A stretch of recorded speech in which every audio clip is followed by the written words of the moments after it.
Hello my listeners, कैसे हैं आप सभी लोग। तो आज का ना टॉपिक बहुत ही स्पेशल और फेमस पर्सन पर है। आई होप आपको समझ में आ रहा है कि मैं आपके साथ किसके बारे में आज बात करने आई हूँ। तो चलिए और सस्पेंस ना क्रिएट करते हुए हम बात करेंगे एक ऐसी खूबसूरत 22 साल की लड़की की जिसने एक ही ओलंपिक में 2 मेडल अपने नाम करके आज वो लाइमलाइट में आ चुकी हैं।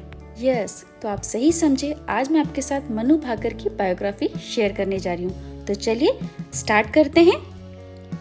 मनु भाकर है कौन ये पर्सनालिटी? आज हर एक व्यक्ति इसके बारे में जानने में बहुत ही ज्यादा उत्सुक है। तो चलिए आज इनके बारे में थोड़ा जानते हैं। मनु भाकर ने 2024 के ओलंपिक में 10 मीटर यानी 10 मीटर एयर पिस्टल और साथ ही साथ 10 मीटर मिक्स्ड डबल कंपटीशन में मेडल जीत लिया है और वो भारत की पहली यानी फर्स्ट एथलीट बन गई हैं। इससे पहले किसी ने भी ओलंपिक में, चाहे वो पुरुष हो या महिला, एक साथ 2 मेडल नहीं जीता है। इसीलिए तो भारत की बेटी आज इतनी ज्यादा फेमस हो गई है कि भारत ही क्या दूसरे देशों में भी इनके बहुत चर्चे हो रहे हैं। तो सबसे पहले हम बात करेंगे इनके बर्थ से लेकर अभी तक की जर्नी के बारे में। तो सबसे पहले हम जान लेते हैं ये कहाँ से हैं। तो ये वही स्टेट से हैं जहाँ से 75% एथलीट हर स्पोर्ट्स की फील्ड में है, यानी कि हरियाणा। आप तो जानते ही हैं कि हरियाणा स्टेट ओनली एथलीट के लिए जाना जाता है। तो मनु भाकर भी वहीं के एक झज्जर जिले के एक छोटे से कोरिया गांव में 18 फरवरी यानी 18 फरवरी 2002 में इनका जन्म हुआ था। आज ये 22 साल की हो चुकी हैं। भला ही इनका जन्म गांव में हुआ हो, बट इनका एजुकेशन यानी स्कूल की पढ़ाई झज्जर से इन्होंने की है और कॉलेज की पढ़ाई इन्होंने दिल्ली से की है। दिल्ली की एक यूनिवर्सिटी है लेडी श्री राम से मनु ने पॉलिटिकल साइंस ऑनर्स में ग्रेजुएशन किया और अभी भी मनु अपनी पढ़ाई कर रही हैं, यानी पंजाब यूनिवर्सिटी से पब्लिक एडमिनिस्ट्रेशन की पढ़ाई वो अभी भी कर रही हैं। यानी कि आप समझ रहे हैं ना कि स्पोर्ट्स के साथ साथ अपनी पढ़ाई को भी इन्होंने इक्वल इम्पोर्टेंस दिया है। बट मनु का इंटरेस्ट स्पोर्ट्स में बहुत ज़्यादा था, इसलिए उन्होंने अपना कैरियर शूटिंग में चुना। तो जान लेते हैं और मनु के बारे में। तो मनु ने अभी तक अपने स्पोर्ट्स कैरियर में 26 गोल्ड मेडल यानी कि स्वर्ण पदक, 4 सिल्वर मेडल यानी कि रजत पदक और 5 ब्रॉन्ज मेडल यानी कि कांस्य पदक जीतकर अपने इंडिया का नाम एक बार फिर से हर देशों को जानने पर मजबूर कर दिया है। मनु ने ये मेडल्स कहाँ और किस सन में जीते हैं, आप स्क्रीन को पॉज करके आराम से पढ़ सकते हैं। तो चलिए जानते हैं मनु भाकर के बारे में थोड़ा और। तो सबसे पहले क्वेश्चन जो हम सबके मन में आ रहा है कि इतनी पढ़ाई करने के बाद भी इन्होंने शूटिंग को ही अपना कैरियर क्यों चुना। तो यहाँ पर भी उनकी लाइफ के उतार चढ़ाव और कंफ्यूजन बहुत थे, जो मैं आपके साथ आज डिस्कस करूँगी। मनु भाकर को पहले शूटिंग में अपना कैरियर बनाने का कोई जोश नहीं था, इसलिए मनु ने बहुत सारे गेम आजमाए, जैसे boxing, martial arts, skating, archery जैसे कई स्पोर्ट्स में अपना मन लगाया, लेकिन उनका मन नहीं लगा। यहाँ तक कि वो पहले क्रिकेटर बनने का भी सपना देखती थी। उस सपने को साकार करने के लिए उन्होंने दिल्ली में वीरेंद्र सहवाग की जो कोचिंग क्लासेस हैं, मतलब जो क्रिकेट एकेडमी है, वहाँ पर अपना एडमिशन भी करा लिया और जमकर प्रैक्टिस की। लेकिन उनका ना ज़्यादा दिन वहाँ पे मन नहीं लगा। उसके बाद उन्हें मार्शल आर्ट में भी अपना हाथ आजमाया, लेकिन वहाँ पे चीटिंग बहुत हो रही थी, उनको ऐसा फील होने लगा था, इसलिए उन्होंने वो भी छोड़ दिया। बहुत सारी कन्फ्यूज़न के बाद और बहुत सारी निराश होने के बाद उन्होंने अपनी माँ से बात की। उनके इतने सारे कन्फ्यूज़न को देखते हुए मम्मी ने एक आइडिया लगाया। वो जिस स्कूल में टीचर थी वहाँ पे ना शूटिंग रेंज उपलब्ध थी, तो उनकी मम्मी ने मनु को अपने पापा के साथ वहाँ पे भिजवाया और वहाँ जाकर मनु ने पिस्टल उठाई और एक के बाद एक निशाना लगाती गई। कुछ निशाने चूके भी, लेकिन बहुत सारे निशाने एकदम परफेक्ट जगह पर लगे। ऐसी कला को देखकर वहाँ के जो कोच थे उनके पापा से आकर कहे कि अगर ये दिन में कुछ समय इस शूटिंग पे दे तो ये एक दिन पक्का इंडिया को मेडल जरूर दिलाएंगी। तो बस फिर क्या था, पापा ने अपनी परी के लिए ट्रेनिंग व्यवस्था चालू करवा दी और वहीं से उनकी शूटिंग की जर्नी स्टार्ट हुई। मनु ने एकदम दृढ़ निश्चय कर लिया कि वो भारत के लिए एक दिन जरूर मेडल लेके आएंगे और देख लीजिए ओलंपिक में 2 मेडल के साथ साथ वो अपनी जर्नी में कई मेडल जीत चुकी हैं। ये तो हो गई उनकी बात। अब जानते हैं उनकी फैमिली में कौन कौन है। तो मनु की फैमिली में उनके फादर रामकिशन भाकर जो नेवी में चीफ इंजीनियर थे, उनकी माँ सुमिता जो एक यूनिवर्सल स्कूल में टीचर थी। मनु भाकर का एक बड़ा भाई भी है, अखिल भाकर, जो एक नेशनल लेवल का बॉक्सर है।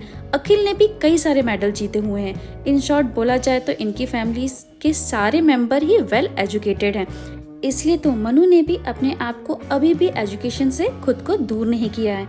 बोला जाता है ना, इंसान कितना बड़ा भी क्यों ना हो जाए, ज्ञान के मामले में अधूरा ही है। यहाँ ना मैं आपको मनु की फैमिली की एक रोचक बात बताती हूँ। जैसा हर घर में होता है, सबके सपने होते हैं कि बच्चे ऐसे बनेंगे वैसा बनेंगे, तो मनु के भी घर में कुछ ऐसे ही हाल था। मनु के पापा चाहते थे कि मनु बॉक्सर बने, वहीं माँ उनकी चाहती थी कि बेटी डॉक्टर बन जाए, क्योंकि उनके घर में कोई भी डॉक्टर नहीं था। और मनु पढ़ाई में होशियार भी थी, खासतौर पर बायोलॉजी में वो बहुत होशियार थी। इसलिए उनकी माँ चाहती थी कि उनकी बेटी डॉक्टर बन जाए। माँ के लिए मनु ने कोटा के कोचिंग सेंटर में एडमिशन भी ले लिया, लेकिन बोलते हैं ना, जहाँ दिल न लगे वहाँ दिमाग भी साथ नहीं देता। माँ का तो सपना वो पूरा नहीं कर पाए, इसलिए उन्होंने अपने पापा की सुनी और उन्होंने अपने बॉक्सिंग में एडमिशन करा लिया। वहाँ उन्होंने जमकर प्रैक्टिस की और उसमें भी मनु ने नेशनल लेवल पर मेडल जीते। बट प्रैक्टिस के दौरान उनकी आंख इतनी बुरी तरह से जख्मी हुई कि मनु ने बॉक्सिंग छोड़ने का पूरा मन बना लिया और मनु की माँ ने भी इसका फुल सपोर्ट किया। और मनु की पापा से साफ शब्दों में कह दिया, जिस स्पोर्ट्स से मेरी बेटी इस तरह से जख्मी हो जाए वो स्पोर्ट्स उसे नहीं खिलाएंगे।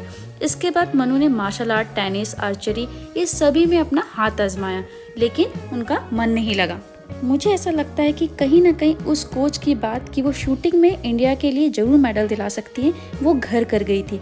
तभी तो इतने सारे स्पोर्ट्स को खेलने के बावजूद उन्होंने अपना कैरियर शूटिंग को ही बनाया। उन्होंने शूटिंग को इतने शिद्दत से अपना कैरियर बनाया कि आज हम सब जानने के लिए व्याकुल हैं कि मनु भाकर है कौन। कहा गया है ना कि एक ही काम करो, बट ऐसा करो कि सारी दुनिया आपको जानने के लिए मजबूर हो जाए। शूटिंग कैरियर में भी उनका जो रास्ता था वो आसान नहीं था। मनु की शूटिंग में बहुत ज़्यादा स्ट्रगल किया है, यहाँ तक कि अपने एक गेम में पिस्टल की वजह से वो गेम को क्वालिफाई नहीं कर पाई, जिस वजह से वो काफ़ी दिनों तक डिप्रेशन में भी रही। बट मनु फिर से खड़ी हुई और एक बार और मनु ने शूटिंग में अपना मन लगाया। फैमिली ने भी उनका फुल सपोर्ट किया। उनके पापा ने तो मनु के लिए अपनी नौकरी भी छोड़ दी ताकि मनु को ट्रेनिंग में लाने ले जाने में कोई तकलीफ ना हो। और यहीं से मनु शूटिंग में स्ट्रांग होती चली गई। 2016 में रियो ओलंपिक के बाद उन्होंने नेशनल लेवल जीता और शूटिंग फेडरेशन प्रोग्राम में सेलेक्ट हो गई। वहाँ पर ही इंटरनेशनल मेडलिस्ट जसपाल राणा, जो उनके अभी कोच हैं, वहाँ उनसे उनकी मुलाकात हुई, जो अपने कैरियर में 4 बार गोल्ड मेडल जीत चुके हैं और राइट नाउ यानी अभी भी वो उनके कोच हैं। अपनी कोच का साथ पाकर मनु शूटिंग में और स्ट्रांग होती चली गई और इस बार सितारा ऐसा चमका कि लोग देखते रह गए। यहाँ तो मैंने उनकी शूटिंग कैरियर की काफ़ी तारीफ कर दी, तो अब बात करते हैं कि वो अपने कैरियर में जितनी खूबसूरत हैं उससे कहीं ज़्यादा दिखने में भी हैं। उनकी हाइट 5 फीट 4 इंच है, जो उनकी पर्सनालिटी को और ज़्यादा निखारती है। स्क्रीन में जो घर आप देख रहे हैं वो उन्हीं का है, जो झज्जर में है। अब बात कर लेते हैं उनके पास जो गाड़ी है वो MG क्लस्टर है। और मैं यहाँ बता दूं कि जो उनके कोच हैं उनका नाम जसपाल राणा है, जिन्होंने बड़ी कड़ी मेहनत करके मनु को इस मुकाम तक पहुँचाया है। सलाम है उनके कोच को, जिसने भारत को फिर से इतनी ज़्यादा खुशी दी है। ओलंपिक में 2 मेडल जीतने के बाद मनु ने स्पीच देते हुए बड़ी अच्छी बात कही कि मैं भगवत गीता का पाठ हमेशा करती हूँ और शूटिंग करने के दौरान भी मेरे दिमाग में भगवत गीता का ही श्लोक चल रहा था कि कर्म करते चलो, फल की चिंता मत करो। और मनु की जिंदगी में भी उनका मूल मंत्र यही रहा है। सही कहा है श्री कृष्ण भगवान ने, कर्म करते चलो बेटा, फल का क्या है, एक न एक दिन ऐसा मिलेगा कि तुम्हें ऊंचाइयों की चोटी पर ला देगा और तुम कई लोगों के मार्गदर्शक बन जाओगे। तो आज आपको मनु भाकर की ये शॉर्ट स्टोरी आपको कैसी लगी, प्लीज़ कमेंट कर जरूर बताइए, ताकि मुझे भी आप सबका मोटिवेशन मिले, जिससे मैं आपके साथ मोटिवेशनल बायोग्राफी लाते जाऊं। शुक्रिया मुझे सुनने के लिए। जल्द ही मिलेंगे अपने नेक्स्ट लीजेंड के साथ। तब तक के लिए बाय बाय लिसनर।